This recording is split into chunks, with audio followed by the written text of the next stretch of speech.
بسم اللہ الرحمن الرحیم۔ یہ ہیں مسلمانوں کے بت کدے، مسلمان مندر جسے کہا جاتا ہے، اور یہ مسلمان اس کو بابا کہتے ہیں۔ بابا جی کے مزار پر گئے تھے، اور یہ گدی ہے گولڑے کی، گولڑا شریف، جہاں انسانیت کی تذلیل ہوتی ہے اور ہر وہ کام ہوتا ہے جس سے اللہ اور اللہ کے رسول نے منع کیا ہے صلی اللہ علیہ وسلم۔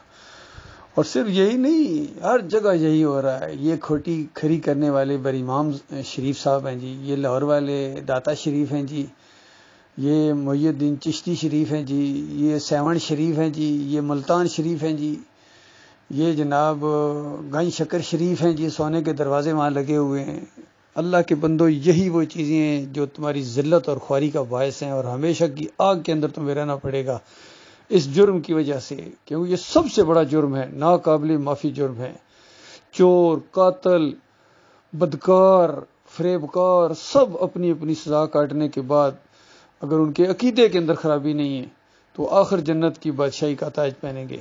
لیکن یہ مزاروں پر جانے والے، عرس اور میلے کرنے والے، یہاں ماتھے رگڑنے والے، دیے جلانے والے، الوے چڑھانے والے، وہاں دیگیں چڑھانے والے، واسطے وسیلے والے، رکوع اور سجدے والے، کبھی معاف نہیں کرے گا ان کو اللہ تعالیٰ، کبھی معاف نہیں کرے گا، کیونکہ یہ وہ شرک ہے جس کے اندر آج سارے ملوث ہو گئے، سارے اس کے اندر، طاہر القادری ہوں، طارق جمیل ہوں، تقی عثمانی ہوں، فضل الرحمان ہوں، اس کا باپ بھی وہاں مفتی صاحب ہوں، مفتی محمود حلوے بانٹے انہوں نے بھی، کوئی نہیں بچا۔ عمران خان ہوں، جا کے ماتھے ٹیکے انہوں نے سجدے کیے ہیں۔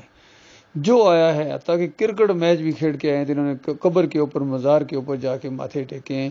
اگر وہ مزار والا زندگی میں ہوتا شاید اس کو بیٹ پکڑنا نہ آتا ہو یا بالنگ کرانی نہ آتی ہو، وہ دیکھ کے ہی کہے گا یہ کیا چیزیں ہیں۔ لیکن ان کے دماغ کے مطابق یہ جو کرکٹ میچ ہم جیتے ہیں یا ہاکی میچ جیتے ہیں، یہ بابا جی نے ادھر سے کچھ پتہ نہیں سٹروک ماری تھی، ادھر سے انہوں نے چھکا لگایا تھا۔ اس طرح دماغوں کے اندر، ان کی رگوں کے اندر یہ شرک دوڑ رہا ہے، بالکل اسی طریقے سے جس طرح بنی اسرائیل کے دماغوں کے اندر، ان مشرکین کے دماغوں کے اندر یہ بچھڑا چلا گیا تھا، گائے چلی گئی تھی۔ ہندو جس طرح گائے کو پوجتا ہے، یہ مسلمان بالکل اسی طرح، یہ گھوڑے کے پجاری ہیں، یہ مزاروں کے پجاری، عرس اور میلے کرنے والے۔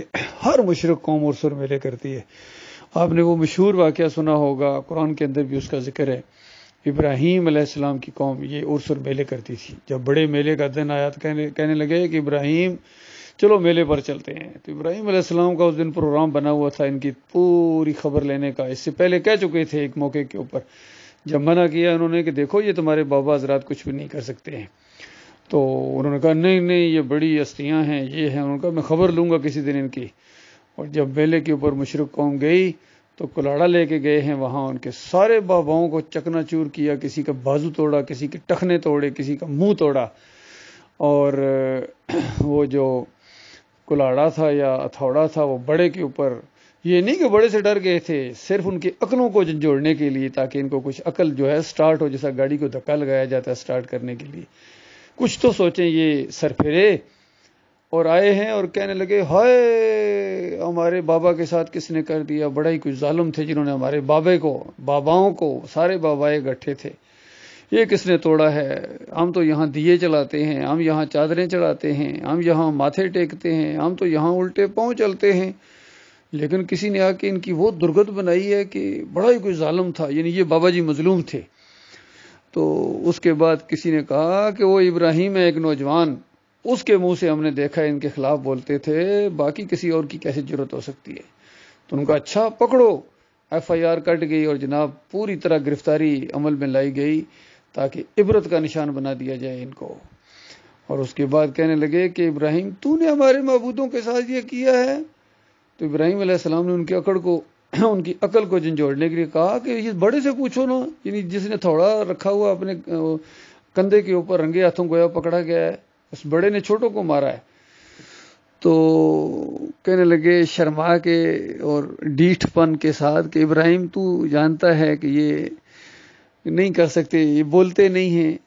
تو ابراہیم علیہ السلام نے کہا تف ہے تم پہ، تمہارے اوپر، تمہارے عقیدے کے اوپر، یعنی اور تمہارے معبودوں کے اوپر، جو ہے تم ان کو پوچھتے ہو جو اپنے نفع نقصان کے مالک نہیں ہیں۔ بالکل اسی طرح کا ایک واقعہ اہلیان چکری وکیلاں کے اندر آ گیا تھا. وہاں گجر خان کی ایک وہ گاؤں ہے. وہاں جب وہ بابا کی ڈولی کسی اللہ کے بندے نے توڑی، قبر کا معاملہ نہیں ہے، ڈولی جو بنائی تھی انہوں نے کہ یہاں بارات گھر کو یہ اور یہ ہوا اور وہ ہوا ہے، یہاں بارات ساری کی ساری وہ نظر مانی تھی مہاراج کی جو دلہا تھا اس کی والدہ نے، اور اس کے بعد اس نے چڑھاوا چڑھانے سے انکار کر دیا تھا، پوری بارات گھر کو ہو گئی. تو اس طریقے سے انہوں نے ایک ڈولی سی بنائی تھی، تو کسی اللہ کے بندے نے توڑ دی. تو اس طرح مشرکین چکری وکیلاں کے اندر ایک کھلبلی مچ گئی.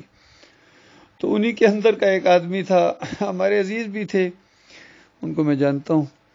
تو انہوں نے ایک بڑی پنچایت کے اندر جب یہ انہوں نے میٹنگ کی تو اس وہاں کہا دیا، اس نے کہا مسئلہ یہ نہیں ہے، مسئلہ یہ ہے کہ وہ جو نکروڑے والا بابا ہے وہ آیا ہے اور ان کی لڑائی ہوئی ہے آپس میں، تو اس نکروڑے والے بابے نے ان کی ڈولی توڑ دی ہے. تو سارے شرمندہ بھی ہوئے اور کہنے لگے کہ کیا کر رہے ہو، اس موقع کے اوپر بھی تم ہمارے ساتھ مذاق کرتے ہو، بابا نکروڑے والا کیسے آ کے اس کی ڈولی توڑ سکتا ہے. تو اس نے کہا ویسے تو کہتے ہو آتے ہیں مدد کرتے ہیں، یہ کرتے ہیں وہ کرتے ہیں، اور ویسے بھی تمہارا عقیدہ ہے کہ نکروڑے والا ذرا سخت بابا ہے اور دوسرا سبحان بابا جو وہ ذرا تھوڑا شریف بابا ہے. تو نکروڑے والے نے اس کی پٹائی کی ہے، ڈولی بھی اس کی توڑ دی ہے. تو کہنے لگے کہ تو بھی اندر سے انہی کے ساتھ ملا ہوا ہے جو ان باباؤں کو نہیں مانتے ہیں، انہی کا کام ہے اور تم بھی ان کے ساتھ ملے ہوئے ہو. تو یہ اصل میں مشرک ہر دور کے اندر جو ہے نا بالکل سرپھرا ہوتا ہے، اس کا دماغ بالکل کام نہیں کرتا ہے، اپنے ہاتھوں سے بناتے ہیں. اور وہ مزے کی بات اس چند دنوں بعد دوبارہ ڈولی انہوں نے بنائی، اور ان اللہ کے بندوں نے جب کہا کہ یہ دیکھو تم نے مستری لگا کے مزدور لگا کے بنائی ہے، اسی طرح پہلے بھی بنی تھی اور تمہارا یہ عقیدہ ہے کہ وہ خود بن گئی تھی، جس طرح تم ابھی بنا رہے ہو اسی طرح وہ پہلے بھی کسی مشرک دور کے اندر لوگوں نے بنائی ہے. تو بہرحال مشرک اپنی عقل سے کام نہیں لیتا ہے. تو ابراہیم علیہ السلام نے خوب چڑھائی کی ان کے اوپر کہ بے ایمانو.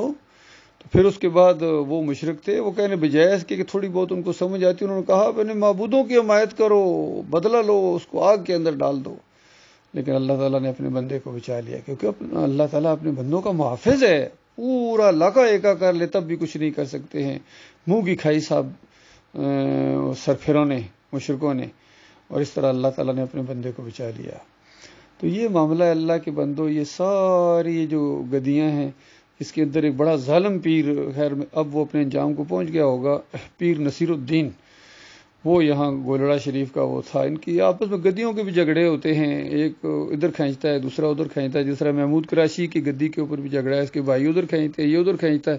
سارے خدائی کے دعوے دار ہوتے ہیں اور لڑتے ہیں آپس میں اور لوگوں کا مال بٹورتے ہیں اور بالکل لوگوں کو بیوقوف بناتے ہیں. یہ سب سے بڑے اللہ کے ہاں مجرم کی حیثیت سے پیش ہوں گے. اور یہ سارے صوفی قبر پرست رہے ہیں. علی جویری کی قبر کے اوپر محی الدین چشتیہ کے چلے کر دو، اور اسی نے شعر گنگنایا کہ گنج بخش فیض عالم ناظر نور خدا ناکسارا پیر کامل کامل رہنما. اس طریقے سے کہتے ہیں جب بھی مجھے مشکل مصیبت آتی تھی میں یہاں آتا تھا، حل ہو جاتی تھی. اور اندازہ لگائی کس طرح قرآن کا انکار، نبی علیہ السلام کی تعلیمات کا انکار. نبی علیہ السلام نے لعنت بھیجی ہے ایسی قوموں کے اوپر. اس سے پہلے جو قومیں اللہ کے غضب کا شکار ہوئی ہیں لعنت پڑی ہے ان کے اوپر، یہی جرم تھا ان کا. لعن اللہ الیہود والنصارى اتخذوا قبور الانبیاء والصالحین مساجدا.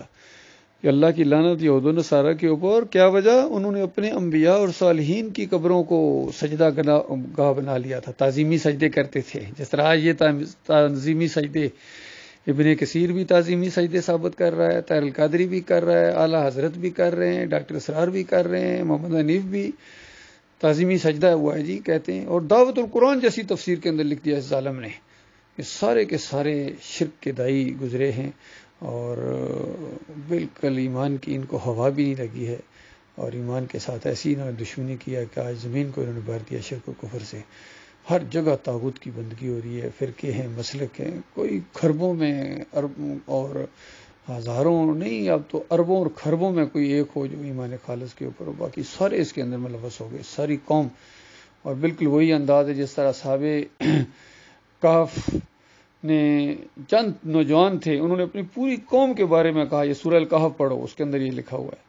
کہنے لگے کہ یہ ہماری پوری قوم کو کیا ہو گیا ہے کہ اللہ کو چھوڑ کر، زمین و آسمان کے مالک کو چھوڑ کر انہوں نے یہ ایسی چیزوں کو اپنا معبود بنا لیا ہے، اوروں کو پکارتے ہیں، وہ دلیل بھی نہیں لاتے ان کی داتائی، دستگیری، مشکل کشائی، حاجت روائی کے اوپر بلا دلیل لگے ہوئے ہیں، اور ہمیں بھی کہتے ہیں تم بھی یہ اس کے ساتھ ہو جاؤ، اور اگر ہم نہیں ہوتے ہیں کہتے تم گستاخ ہو، بزرگوں کو نہیں مانتے ہو، ان کی گستاخی کرتے ہو، اندازہ لگاؤ۔